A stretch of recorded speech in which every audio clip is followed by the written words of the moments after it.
Abantu be batuganye okubeerawo so ekyo kikolwa kya bumenyi bwa mandi mumbeera mbino tugezezaako okulaba nga twogera ne poliisi n'omulamuzi okulaba nga amukkirize omutwale mu ddwaliro omulamuzi final akkiriza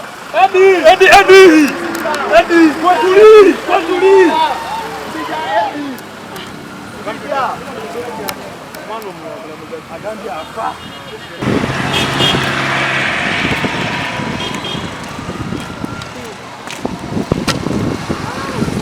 wambo ekyokange ekakiboko ozibu nnyo tamanyi nalwakenzize wano ngaamawulire nkola gali kukonsogali nanze kati nkola mawulire kali agenda bakize wali n'omu kakakakana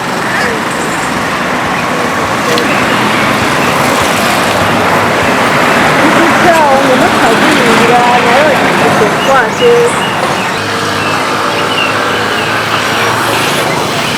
abakusaganiza kinakirira ebimya eddoboozi lyonna ye restaurendi nowulira abantu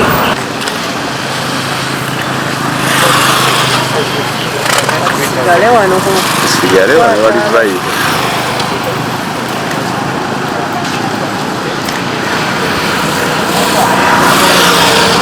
ekyabantu nakulina ngeri gyesobolako nyini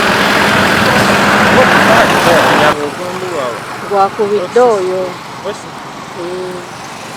ate obusirikale bundabye nga nyingira emmotoka kali akali kabadde n'oli ow'emmundu n'omukazi kyajeezi ze bamuguddeko zeyo zennyini omusango gw'omumanyi ogwaggulwako ba Akireewo Kivumbi, Wakabi Grace ne Gaddafi ye fayiro yennyini kwe bamutadde era ne bamusomera emisango gyegimu gyennyini egyo gye basomera Gaddafi, Wakabi ne Akireewo Kivumbi. Egyo gye mutegedde egy'okugamba nti yabba aggravated robbery ng'akozesa eryanyi ng'akozesa ebiso n'obwambe okubba esweta ku bannamawulire mu kuziika okw'omugenzi Ssekasamba okwali emmanja mu disitulikiti y'e Lwengo. Bannamawulire abo abaaloopa era bebo bennyini abalumiriza Eddie Mutwe nti yababbako akasimu akakatooki awamu ne sweta oba jampa naye nga bamukuba bubi nnyo buli lunaku abadde akubwa emirundi egisukka mwena nga bamukubisa zisolido bamukubisa amasannyalaze bamuyira amazzi nga tebamubuulira musango gwe yazza naye nga buli kaseera bamukuba taliya tafuna bujjanjabi era alumwa buli nnyingo yonna emikono gyonna girijjudde ebinuubule obukongovule bwonna baabukuba enkokola zonna baazikuba bamunyiga awakyamu wonna we mutegeera ali mu bulumi obw'enjawulo ennyo obw'amaanyi ennyo alumizibwa mu buli kitundu kya mubiri gwonna kubanga abadde anyigibwa mu buli lunaku ali mu mbeera mbi. Tuyimiridde mu kooti maaso g'omulamuzi ne tusaba omulamuzi mu mbeera Eddie Mutwe gy'alimu mu mateeka eba tekkirizibwa kugenda ku trial oba kutwalibwa ku rimanda mu prison naye ne tusaba omulamuzi tumwegayiridde atukkirize atwalibwe mu ddwaliro mu Bunnambiro era omulamuzi akkiriza okuwulira kwaffe okusaba kwaffe n'atugamba tugende naye atwalibwe mu ddwaliro eddene era kati wenjogerera saawa eno aba prison twogedde nabo bagenda muyingiza mu kitabo kya prison wano mu Central olumala omuyingiza atwalibwe butereevu mu ddwaliro eddene era kati ku saawa eno tugenda kola follow up. Embeera eno nga bwe mugiraba era ya bwenyamivu naye waakiri nti omuntu waffe atuusiddwa ku kooti wano wadde ebintu byonna babisizza mu ngeri yakiyita mu lujja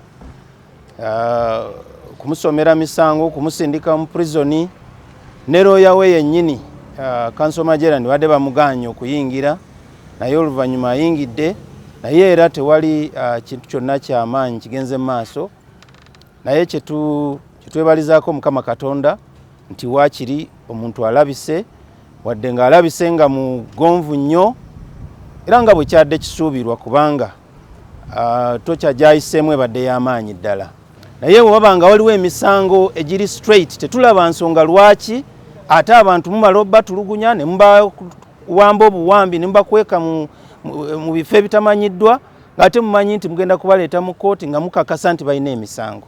So ffe twandisuubidde nti eggwanga eritambulira ku mateeka lyandibadde abantu nga bano bwe baba nga bamanyi nti misango weegiri mituufu babakwate mu nkwata eyo ey'amateeka babaleete babaguleko emisango mu butuufu bwakyo. Kikakasa nti nno Museveni n'abantu be bayisibwa bubi nnyo nga tubawangudde mu Masaka ne mu Greater Masaka yonna, era bagezaako okutiisatiisa abantu. Kino kye badde bajweteka ku bannamawulire bakoze olukuŋŋaana ne bakyegaana ab'e Masaka, tebakimanyiiko era tebakiinaamu mukono. Tukakasa abo bonna abatakolagana na NUP Masaka banaabaamu nekkobaane mu kintu kino, era tulwana nnyo okulaba nti nno tukijjawo, naye timuggwamu maanyi. Abalabe baffe mubamanyi, era tusemberedde akalulu ka 2026 tujja kuteekayo abantu abatuufu. Ffenna tugaaniddwa okuyingira mu kkooti munda, Eddie Mutu olwamuyingizza kkooti ne baziggala ne bateekawo ekijji ne bateekako n'ekkofolo. Tugezezzaako okusaba batukkirize twakiseesinga omuntu waffe munda gy'abadde ne batugaana. Bannamawulire babagaanye okuyingira. Bwe babanga ebintu bye bakola biri mu mateeka, kye tubuuza lwaki babikola wakati mu kizikiza, lwaki tebaagala bantu babeewo, lwaki batya okubiraga ensi. Leeta mulabyeko nga bamufulumya bbaasi naye nga basitudde musitule mugonvu, bamukubye nnyo.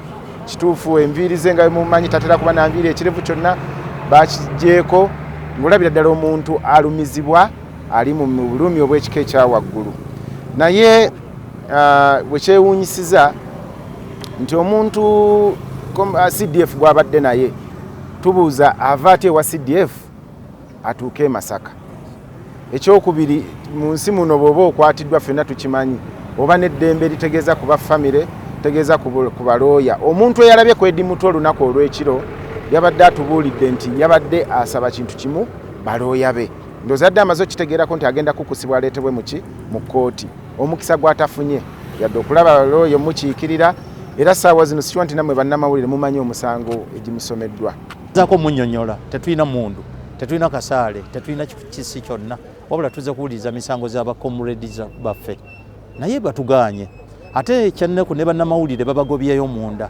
Kintu kya nnaku nnyo nti ennaku 2 emabega tubadde ku rights z'abannamawulire, kakati poliisi etandise oziviolatinga ng'ekolera ku orders z'abanene okuva waggulu.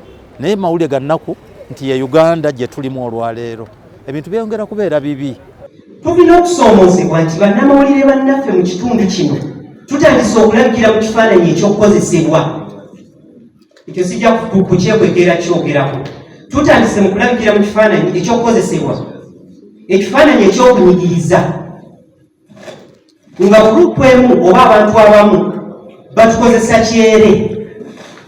Ekyo kigenda kusaanyaawo omulimu gwe twasoma okumala ebbanga ddene. Naye okukozesebwa kwe tulaba mu bantu abamu nga baagala okutuukiriza ebigendererwa byabwe tukivumirira. Ndowooza sabbiiti ng'emu emabega nagezeko mu ofiisi ya mukama wange RCC ne ofiisi ez'endala naye njogeddeyo naayo nga ntuusa okwemulugunya kwange. Waliwo bantu abatandise okukwatibwa wano mulijjo nga bwe bakwatibwa ddakiika emu batugamba nti babakuttera okuba bamawulire. Nti babakutte kuba lwaki? Bamawulire. Abamawulire bagamba nti be baakuba ne bava ne bagamba nti tetubakubanga. Naye ne basigala abantu abo nga bakyali mu kkomera. Bannange njagala mbabuuze, tuba tukyali bamawulire abo abalina okulwanira eddembe ly'abamawulire? Tuba tukyalabikira mu kifaananyi ekyo? I'm not shy to say Mwanyinazi Gertrude is one of such cases. Even where she's not culpable, where even she would have been one of those. Abogera tamazima ku nsongezi munasalawo nazemba. Yola public. Ngegezaako kuintimidatinga bannamawulire. Nekyo nakyo tulina okukyogerako. Lwaki kibadde kya bulijjo kipya nakyo tulina okukyogera kubanga kiri unfair. Naye byonna byonna